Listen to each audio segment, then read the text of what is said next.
আমি এখন রয়েছি ভোলা জেলার চরফ্যাশন উপজেলার চর কুকরিমুকরিতে, যেটা আমাদের ভোলা জেলার প্রাণকেন্দ্র বলা হয়।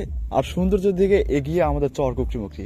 আমাদের কাছে চর কুকরিমুকরিতে আসলে আমাদের কাছে এরকম সুন্দর বড় তাঁবু পেয়ে যাবেন, যেটা ফ্যামিলি তাঁবু নামে পরিচিত।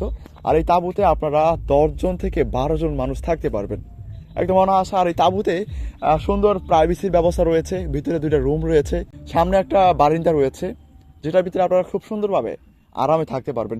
আর একটা কোশ্চেন আপনারা সবাই আমাকে বারবার করে করেন যে ভাই শীত চলে এসেছে, শীতের দিনে আপনারা কি ব্যবস্থা রেখেছেন তাঁবুতে? হ্যাঁ ভাই, আপনাদের জন্য একদম সুন্দর এরকম সুন্দর বালিশ পেয়ে যাবেন, যেটা একদম নরম একটা বালিশ, খুব সুন্দর শিমুল তুলার বালিশ। তাছাড়া আমাদের এখানে আপনারা পেয়ে যাবেন, যেরকম কম্বল রয়েছে শীতের জন্য, এরকম কম্বল পেয়ে যাবেন, যেটা একদম আপনার শীতকে হার মানিয়ে দিবে। খুব সুন্দর একটা পরিবেশ আমাদের এখানে আপনারা পেয়ে যাবেন।